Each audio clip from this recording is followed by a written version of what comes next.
Let's bring in the Shadow Foreign Minister, Simon Birmingham now. Simon, good to see you. Thanks for your time this morning. So who are you taking in this war of words between Anthony Albanese and Elon Musk?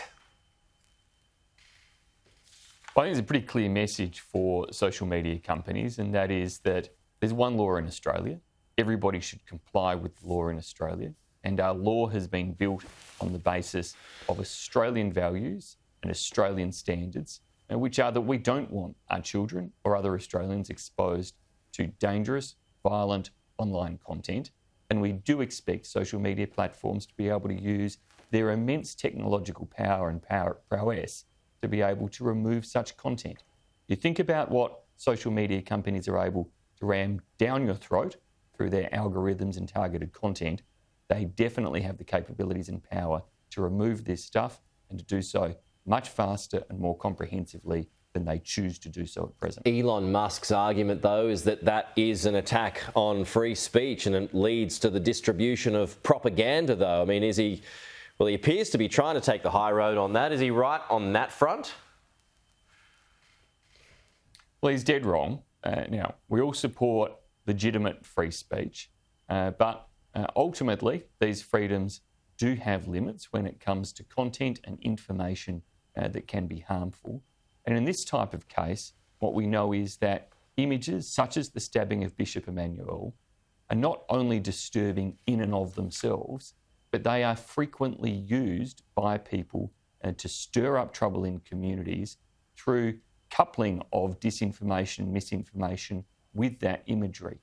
So there are multiple layers of reasons as to why this stuff shouldn't be online, shouldn't be accessible to children and others. And Elon Musk's arguments run completely counter to the facts and the evidence as to how this type of information is used in a dangerous way that drives disharmony and discord within our community. The takedown of the vision, though, I mean, what's that going to achieve in the long run? Because it seems as though Elon Musk has got no intention of playing ball here, and it's his business. He doesn't appear to care.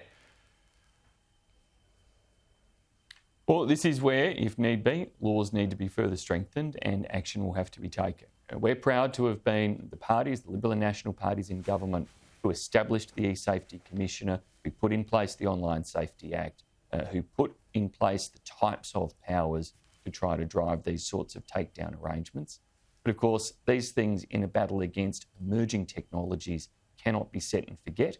That's why the Albanese government needs to look at what other powers are necessary and what enforcement is necessary to get social media companies to take notice and to behave like decent, moral citizens rather than outliers who are allowing all sorts of material to propagate. Anthony Albanese, he's in Papua New Guinea this morning. He's about to do the Kokoda Trail. This day is after China inked new trade deals with PNG. So we will always be closer, but money talks at the end of the day. So what are your thoughts on PNG at the moment? Well, it's welcome that the Prime Minister is in Papua New Guinea. The visit just before Prime Minister Albanese's of Chinese Foreign Minister Wang Yi is well and truly a reminder that the battle for the relationships and positions of different countries across our region is a constant one. There will be no let-up in it.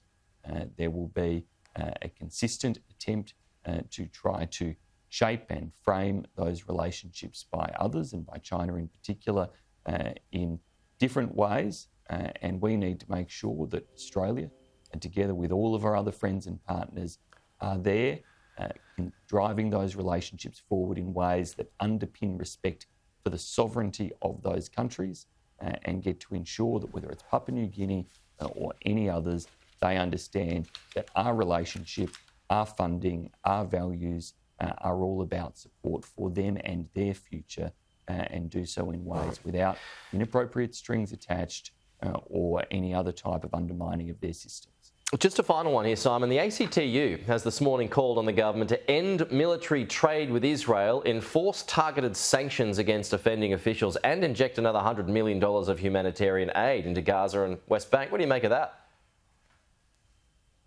Well, this ACTU statement is a two-page statement that doesn't mention Hamas once and was released on the eve of Passover. It is a completely one-sided statement that shows no consideration for the role that terrorists have played in relation to the conflict happening in the Middle East, and it is completely tone deaf in terms of the timing to put it out at such a sensitive time for Australia's Jewish community. And the ACTU ought to be apologising for the timing and ought to be reconsidering the content of that statement. All right, Simon Birmingham, thanks as always for your time.